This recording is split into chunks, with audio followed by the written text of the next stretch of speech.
With the tragic events unfolding in New Orleans, our thoughts are drawn immediately to people from South Bend who made the trip to see the Fighting Irish in the Sugar Bowl tonight. Joining me now, one of those folks, Tom Noy. He's the sports columnist for the South Bend Tribune.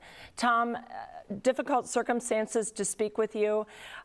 You've already been posting articles this morning. First of all, how are you and where are you located? Our media hotel, Tricia, is the Sheraton New Orleans, and literally, I opened up my window this morning at 5:30 this morning, and I could look down on what has become a crime scene at Canal and Bourbon Street. So we're good. It happened at 3:15 in the morning. I've talked with several members of the Notre Dame media traveling party, and we've all said, you know, I think everybody's okay because it did happen so late. So I don't know how many media people were out at 3:15 because it was going to be a busy day for us regardless. Absolutely. This has been a very crowded area. We know from images that tourists had flocked to that area anyway for New Year's Eve celebrations. Have you been meeting up with a lot of Irish fans, specifically Irish fans from South Bend who had made the trip? There's Notre Dame fans and Georgia fans everywhere. Like, you walk around on the street, and it was weird because when I opened my blinds this morning at 5:45, I saw the police cars, but that's not uncommon in this area, especially because it was New Year's Eve. Like, we were outside yesterday at 5 o'clock in the afternoon, and every street corner has three things: Notre Dame fans, Georgia fans, and a police car presence. So you just kind of thought it's just another night on Bourbon Street. And then you see the news. So there were Notre Dame fans down there this morning. There are Georgia fans down there, and not a lot of people just talking. They're just kind of looking. And when you see the crime tape and you see the corner vans, you're just kind of left speechless with everything. I can only imagine how shocking that must have been when you opened your blinds this morning.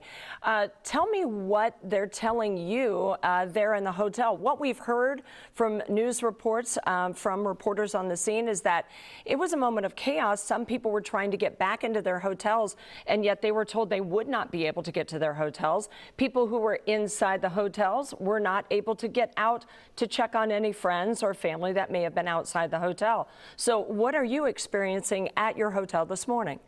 We're good. I was still able to walk around outside. I left my hotel about 7:45 this morning, walked down a couple blocks to see what was going on down the street with all the police cars and the presence.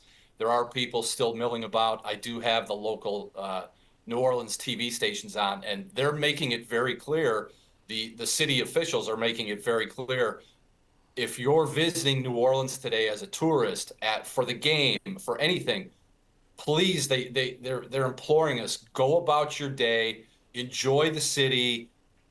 There's still going to be a football game at the Caesars Superdome tonight. They're saying right now, they're saying it's business as usual. That may change because we are still kind of in a fog of war type of situation down here, because the people have said it was a terrorist attack, then it wasn't a terrorist attack. Now they're saying again that it was terrorism. So there's just a lot of moving pieces, and it seems like information changes not by the hour, but like the minute right now. Absolutely, and that is something that the Sugar Bowl committee has released, that they are meeting to discuss plans for this evening. One thing that is a big concern is clearly security now. What did you think of security up until this morning?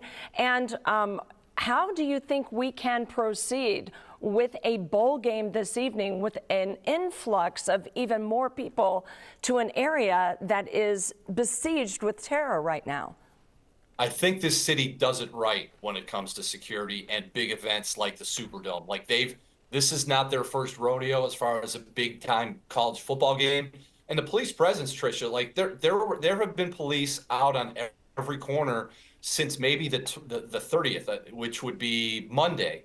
So security and not feeling safe, that's not part of the plan right now. Like, you feel pretty safe around New Orleans because there is a police presence on every street corner that you go. If you go to the Riverwalk, there's police, there's security down there. I think at the Superdome, they already had all kinds of streets blocked off in and around the Superdome as it was. It'll be even more secure tonight knowing the events that happened on Bourbon Street early this morning. I read your article this morning, and I have to say, brilliant writing. It must have been very tough.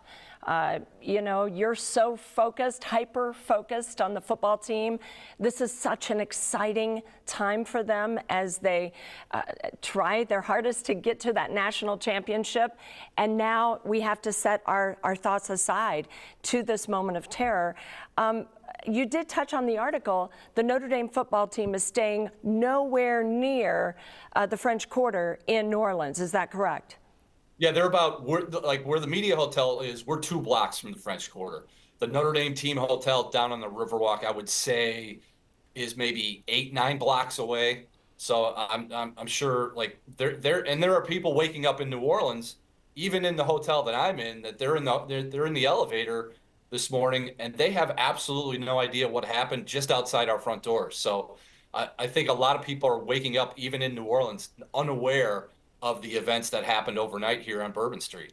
Well, we'll be watching to see if there are any changes to the schedule this evening, such an important date on the calendar. And I know you had far more intentions to be covering sports today, not necessarily this tragic news of the day. But we thank you for your time. You've been a great friend to us here at WNDU, and we thank you for your reporting this morning. Thank you.